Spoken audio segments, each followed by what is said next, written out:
What's going on, guys? OneEyedBandit back again with yet another video talking about more Dragon Ball FighterZ, and today I want to talk about my top 10 characters I would like to see personally buffed within the next season. Now, this list isn't necessarily in any order. It's just like my personal taste and not even characters that I want to see major changes. Well, it's characters I would rather see major changes in and buffs, because obviously there's a lot of characters that they're going to fine tune and stuff like that. But these 10 characters are characters I would like to see basically re-changed all the way, because it either takes too much to use them or they're just bad. So basically, again, I want to just start off my list with number 1, Krillin. The reason for Krillin is it's just a sad story for this man. He has been at the bottom of the tier list basically since the game came out, and I feel like most of it stems from his assist being so terrible. He just literally gets 2 rocks to it acts as pressure, which is just funny because he can use his Ki Blast, which literally kind of do the same thing as the rocks. You can super dash through the rocks, you can super dash through the Ki Blast. Honestly, they need to either give him his solar flare as an assist, his beam as an assist. It just honestly doesn't matter. You can change his assist to something else that's not the rocks, and maybe keep the rocks as something else. I have no clue, but the rocks are just bad.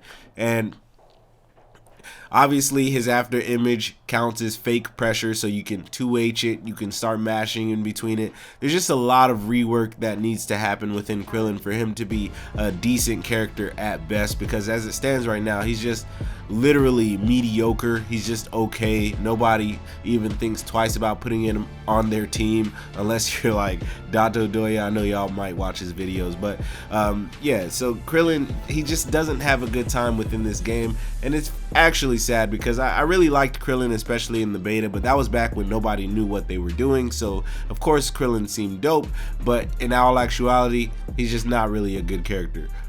Number 2, I have Goku Black. Now, Goku Black he's okay. He's pretty solid. He's just so basic, honestly. He's his season 1 self, basically. The minute they gave him his patch update for season 2, all they did was make some of his Ki Blast faster. Of course, he could launch them out more and more. He can do multiple Ki Blast, and you know, it was all okay. And obviously they gave him a pretty cool corner combo, but that's basically all they gave him. There was literally no change to him. They didn't buff his command grab with Zamasu. They didn't do anything noticeable for the character at all. Basically, they didn't touch upon his teleports at all, his instant transmission. They did nothing special for the character. He's just been essentially his season 1 self all throughout season 2, and that's just kind of boring. So I just want to see this character shoot up the rankings, because Goku Black is such a popular character. People still play him to this day. To this day, people still just play him because they, 1, can't let him go, or 2, they just like him. And I understand that, because he's a likable character, probably has the best 2H in the game, but my boy needs some buffs, because I really want to play as him again. Of course, I can just pop him on my team now, but I don't want to relearn the character. But anyways, guys, up next, we have my personal favorite character, or second favorite character in Dragon Ball. We have Blue Vegeta. Now, Super Saiyan Blue Vegeta is a special case, because it's just wild to me how all the Gokus, well, let me not say that, because base Vegeta is rising up in the ranks, but all the Gokus are essentially better than all of the Vegetas in this game. It's crazy how we started off with Super Saiyan Vegeta being one of the top tier characters. His assist was broken. Everybody used that character. He was the comeback character for all of season 1. And then crazy how season 2 came along, and that became Super Saiyan Goku, who took Super Saiyan Vegeta's place, because you know, having a beam assist is a-okay. It's fantastic. You can't reflect it through pressure, whereas Super Saiyan Vegeta you could. But Super Saiyan Blue Vegeta, he's just all around bad. His assist is terrible. It's great for fake pressure, but it's just not that good. Blue Vegeta just needs a whole rework. To me, when they put season 2 out, when they gave us that patch, honestly, it made the character worse in my opinion. I don't know what they could do to make this character just a little bit better, even though I do have a video on how they might be able to buff him. I'm pretty sure I put that video out, but in the long run, this character just didn't quite make it. He's just not as good as most of the characters on the cast. He doesn't come close to any of the other Vegetas as it stands, like being a good character. It's just also funny to me how super strong characters in this game most likely are all kind of not that good like when you really get to thinking about it, and Super Saiyan Blue Vegeta just falls right under that umbrella of not being too good, and he deserves more because again, this is another one of those characters where when the beta was not the beta but when the full release of the game came out, he was on my team because I loved Blue Vegeta. And to me, season 1, like I said, that Blue Vegeta was better than the one we have now. They need to do some serious reworking on this character to make him really good, and I really hope they do because again, I will put him on my team if he is good once more. Up next, we have Jiren, and like I was just talking about, we have a really super strong character that's just not that good. Jiren is basically like the most, well, I'm gonna say, yeah, probably the most basic character on this whole roster. Him and Tien, who was also on this list, they kind of go hand in hand with being just straightforward as it can be. Jiren literally has a couple of normals, and then of course his big tool is basically his command grab, which is a single button, which isn't the best command grab ever, you know, it's just kind of there. Maybe you can add some, like maybe if you have your opponent so scared to hit a button, which isn't too possible with Jiren, then maybe you can get this command grab off sometimes, but other than that, it's kind of reactable. But it's just crazy how his counters don't even lead to like full combos, especially without vanishing or something like that. It's just, he just needs something that makes it worth playing him, because as it stands right now, Jiren just doesn't make the cut for being that good of a character. Shout out to Axe Ice for playing a character like this and making him look good, but we all know this character is not that good. After Jiren, we have my boy Beerus, and Beerus is, again, falls under that bracket of, you have, actually, when it comes to this whole roster, he is the strongest character from the show, period. And here he is, as he's mediocre. I think Beerus is pretty good, actually. He's okay. He just, honestly, he could be the most top tier character in this game if they just made his orbs unsuper, like if you weren't able to dash through his orbs, he would be amazing. Honestly, he would end up most likely becoming the best zoner. I feel like they've thought about this and maybe wanted to implement it somehow, but they just know it will completely break the character if they were to do that. And honestly, I think they should just go for it, because I would like to see Beerus's in tournament just top tier as hell, because that would be actually amazing. Just seeing two Beeruses go at it and throwing his orbs everywhere, that would be awesome.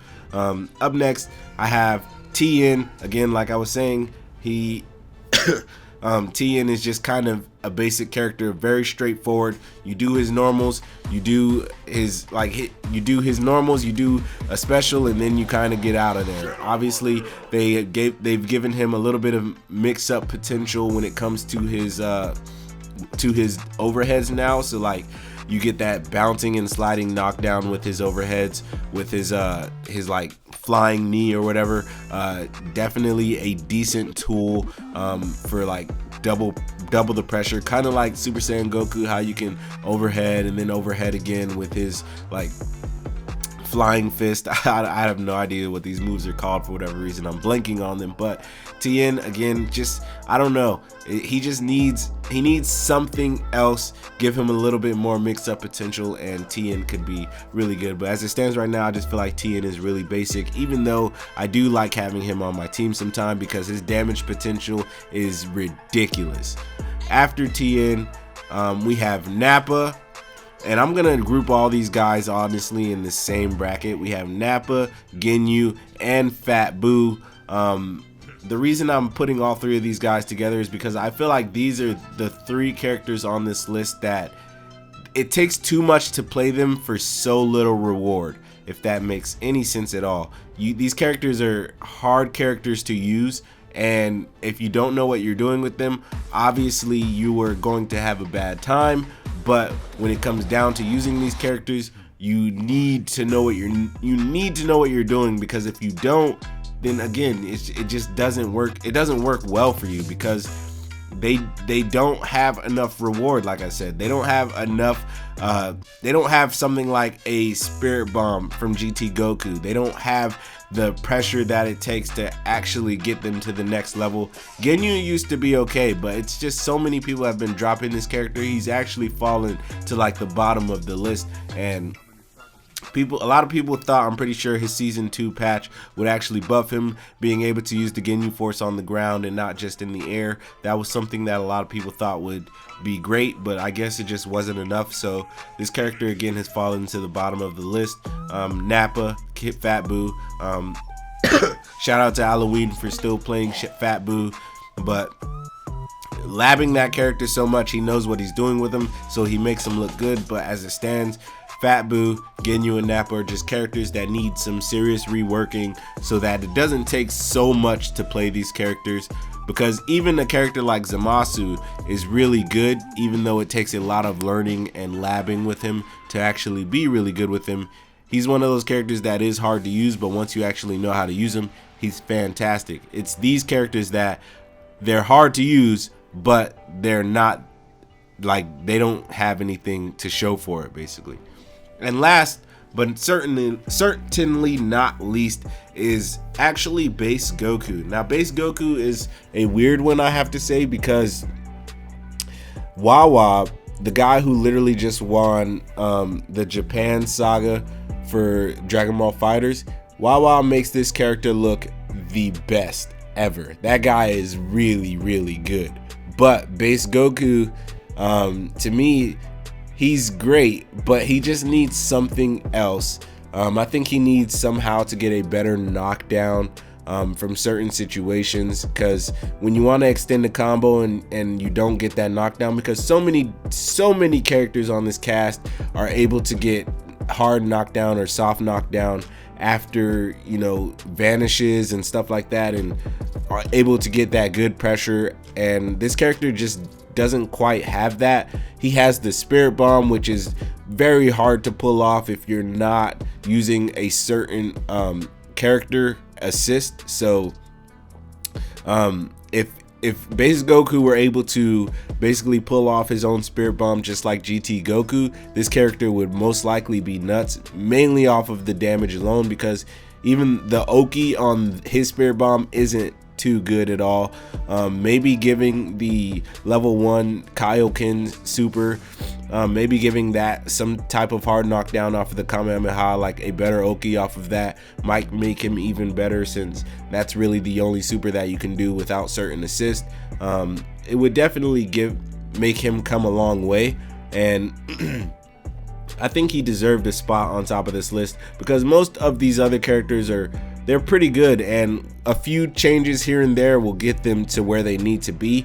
And I think the characters on my list definitely, just like I said, need some complete reworking, because I want to see them do better, essentially. And basically that just leads me to asking you guys, what do you think about this list? Do you have your own list of characters you would put in your top 10 for big season changes to come? Like, what would you do if you were in my shoes and making this video? What 10 characters would you put for this list in your top 10 for season 3 patch changes for any characters on this list? But yeah, that's basically all I wanted to ask. This video is kind of ranty, it's getting along now, but that's basically it. Like I said, I think most characters on the list are pretty solid, or most characters on the cast are pretty solid, so they don't really need too much. They just need a little tweaks here and there. But anyways, guys, if you enjoyed this video, please like, comment, and subscribe. Please remember that God and anime are always on your side. please come join the Bandit Army. My name's OneEyedBandit. That's all I got for y'all. Peace out.